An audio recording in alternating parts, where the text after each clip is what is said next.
नमस्कार, मी Suvarna zone kitchen मध्ये तुमचं परत एकदा अगदी मनापासून स्वागत। मी आज तुम्हाला खूप छान अशी रेसिपी दाखवणार आहे। त्याआधी सगळ्या सबस्क्रायबरचे धन्यवाद, सगळ्या व्ह्यूअर्सचे मनापासून आभार। मी आज तुम्हाला खूप छान अशी रेसिपी दाखवणार आहे। ती म्हणजे आपण जर बाहेर जेवायला गेलो तर आपल्याला पहिले स्टार्टर मध्ये मसाला पापड म्हणजे प्रत्येकाला हवाच असतो, सगळ्यांना आवडतो मसाला पापड। तीच मसाला पापड कसा बनवू शकतो अगदी बाहेरच्या पेक्षाही छान अशी मी तुम्हाला खूप छान अशी रेसिपी दाखवणार आहे आज।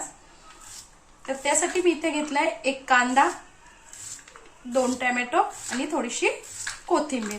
हे छान आपल्याला अगदी बारीक चिरून घ्यायचंय बघा या पद्धतीने। आता टोमॅटो चिरताना काय करायचंय, आपल्याला आतलं जे बी आहे ना ते काढून टाकायचंय, फक्त वरचं आवरण घ्यायचंय आपल्याला। कारण मग जर हे घेतलं ना तुम्ही तर पापडाला ते ह्याचं जे पाणी पडतं आणि पापड लूज पडतो, म्हणून आतलं बीचं काढून टाकायचंय।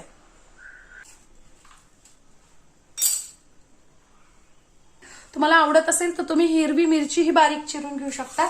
आता मी तुम्हाला 2 प्रकारे पापड कसा करायचा मसाला पापड तो दाखवणार आहे इथं। तर काय करायचंय, जर तुम्हाला तळून घ्यायचं असेल तर तुम्ही तळूनही घेऊ शकता, किंवा जर तुम्हाला न तळता पापड छान असाच हे तळण्यासारखीच टेस्ट येते असं जर करायचं असेल तर काय करायचंय, पापडाला असं थोडंसं तेल लावून घ्यायचंय आपल्याला।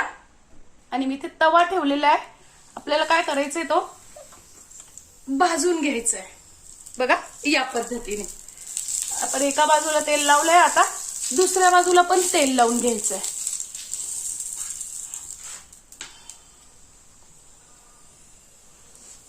आणि असं दाबून दाबून भाजून घ्यायचंय। छान कडक कुरकुरीत पापड तयार होतो आणि अगदी तळल्यासारखीच टेस्ट येते बघा। अतिशय कडक असा पापड आपला तयार झालेला आहे। तर दुसरी पद्धत म्हणजे तर काय करायचंय, असं पसरट भांड्यात आपल्याला पापड अजिबात गोल न होता असा व्यवस्थित ताटच्या ताट राहील असा तळून घ्यायचंय बघा या पद्धतीने। दोन्ही बाजूनी छान तळून घ्यायचंय।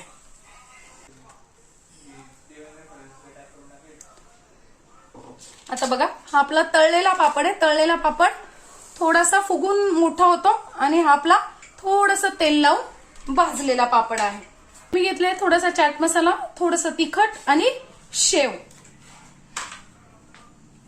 आता आपल्याला सगळ्यात पहिल्यांदा छान कांदा याच्यावर टाकून घ्यायचा आहे। इथे तुम्ही काकडी पण टाकू शकता। थोडासा टाकायचा चाट मसाला, थोडंसं टाकायचंय तिखट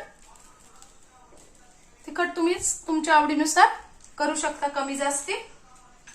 टाकून घ्यायची कोथिंबीर।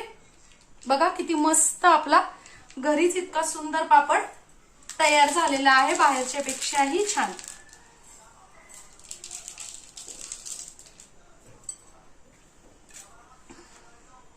आजची माझी साधी सोपी अगदी सुंदर अशी रेसिपी तुम्हाला कशी वाटली कमेंट्स मध्ये नक्की सांगा। चॅनलला लाईक, सबस्क्राईब आणि शेअर करा। धन्यवाद।